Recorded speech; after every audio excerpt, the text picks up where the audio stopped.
Carlos Rubio lleva más de 30 años dedicado a divulgar la literatura y la cultura japonesa como traductor, autor y conferenciante. Durante todo este tiempo ha llevado una vida a caballo entre Oriente y Occidente. Ha sido profesor en la Universidad de Tokio y de vuelta en España ha ayudado a aumentar el conocimiento de Japón en nuestro país. Con motivo de la Segunda Semana Cultural Japonesa de Málaga, con la que colabora la universidad de dicha ciudad, charlamos con él y tendemos un puente entre culturas.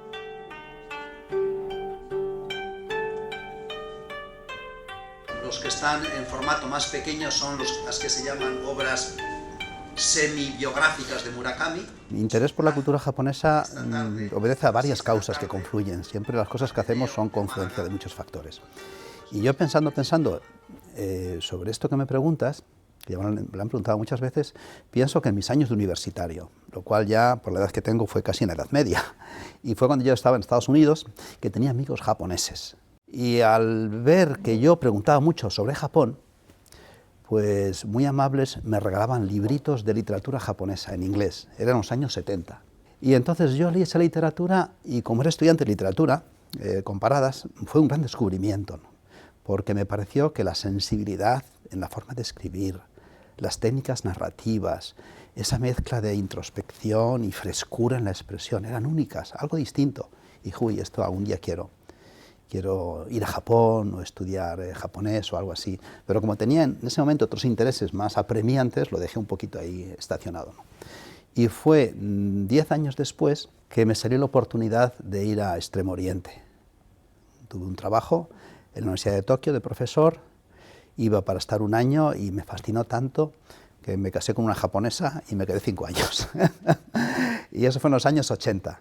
Y en esos 5 años fue realmente donde yo profundicé, nunca lo bastante, porque es un campo inagotable, en el estudio del japonés, de la cultura japonesa, a través de vivencias personales, que es lo que realmente te permite conocer.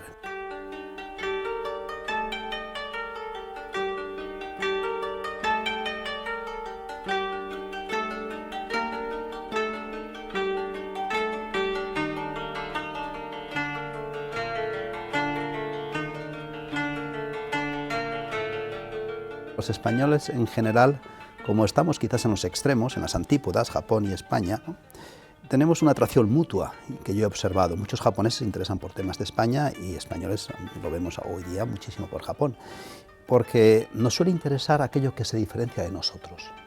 Y la diferencia es tan grande que sentimos muchos un interés natural por lo desconocido, ¿no?, por lo misterioso. Y Japón es el epítome del misterio y del desconocimiento. Hay muchos japoneses, desde hace ya casi 80 años, que saben español muy bien. Hay tradición de estudiar el español en las universidades, en algunas y cada vez más.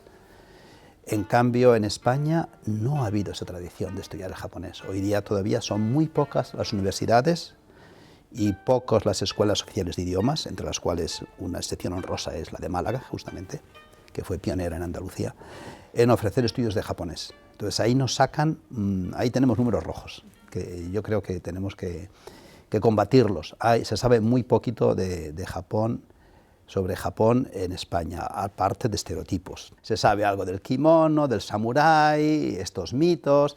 Afortunadamente se va sabiendo más y por eso hay una gran tarea por parte de las instituciones de favorecer el estudio del japonés, que yo creo que es la base sobre la cual se deconstruyen los mitos y se llega a un conocimiento real. A través de la lengua se ve la cultura. En Sevilla se especializan más en temas japoneses, en Málaga en temas coreanos y en Granada en temas chinos. Me parece muy bien esta división, ¿no?, que favorecería que no se dispersaran recursos, pero tampoco se puede dejar desabastecida una demanda que hay en Málaga realmente de estudios japoneses, entre los cuales la lengua, como digo, es el factor primordial.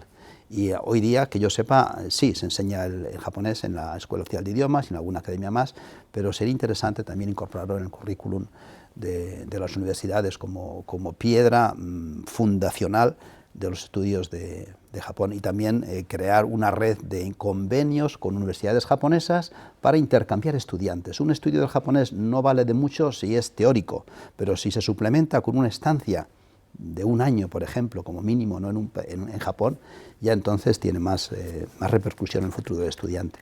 Esto es un enzo. Un enzo es un círculo inacabado que es muy propio de la cultura japonesa, en el cual tenemos un skyline de Málaga, ¿vale? Y aquí está el skyline de Tokio.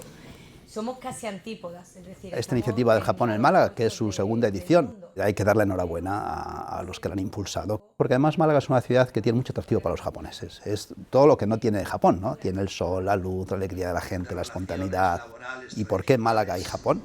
Pues esto es una historia de amor, que como siempre tiene orígenes muy antiguos. Se remonta, a mi juicio, a un personaje de origen malagueño, cuyo reconocimiento todavía no ha sido valorado como debiera, a mi juicio, que fue Ernest Francisco Fenollosa, ciudadano norteamericano, pero de padre malagueño, que emigró a final del siglo XIX a Estados Unidos, era músico de la banda municipal de Málaga, y allí tuvo a este niño, que se casó con una norteamericana, y este Ernest fue invitado por el gobierno japonés, hablo del año 1888, a enseñar economía, era doctorado en economía, en la Universidad de Tokio. En unos años en que, para valorar lo que hizo Fenollosa en Japón, unos años en los que Japón estaba absorbiendo Occidente, acababa de abrirse al mundo extranjero. Antes era un país cerrado a cal y canto.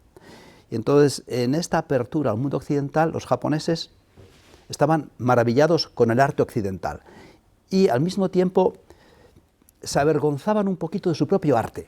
Les parecía algo medieval, feudal, un recuerdo incómodo del pasado. Y este Fenollosa, de origen malagueño, dijo que no, que era un arte muy digno, un arte con unas pautas estéticas y unos valores universales.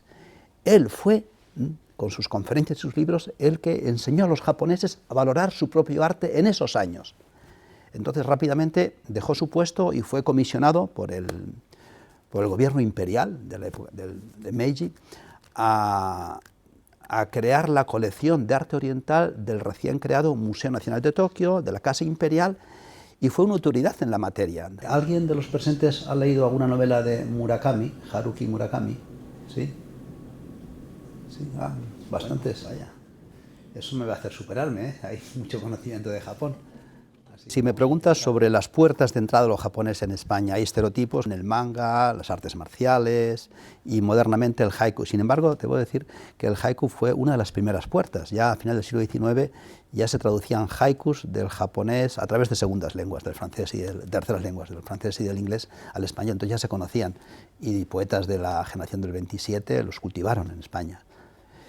Pero Murakami sí que realmente es actual. A través de Murakami hay mucha gente que ha entrado en los estudios japoneses. Y justamente en la conferencia que yo voy a dar hoy aquí, en esta sede, en la Universidad de Málaga, va a tener por objeto la sociedad japonesa a través de Murakami. Como Murakami nos ofrece un panorama muy real y muy directo de lo que es la sociedad japonesa, que no es cerezos en flor, ni geishas sonrientes, ni cosas bonitas, ni sushi, ni sashimi. Es una realidad muy inquietante, muy turbadora, con unos problemas sociales bastante graves.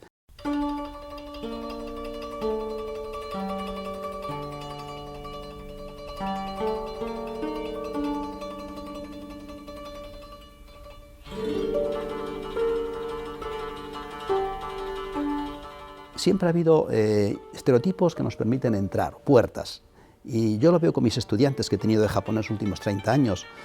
Muchos eran por el manga, los videojuegos, Pokémon, estos héroes famosos. Un poco antes estaba Heidi, en los años 70, las artes marciales, el zen, el sushi ahora, el sashimi, la comida japonesa que está de moda. Pero son aspectos son puertas que nos llevan a un jardín lleno de luces y de sombras. Y en ese jardín hay muchas cosas interesantes. Muchas flores, musgos, el musgo también en el jardín japonés es un objeto de culto, piedras, corrientes y muchas maravillas que yo invito a los oyentes de esta entrevista a que descubran, sea a través de Murakami, del manga, del haiku, pero Japón está siempre ahí.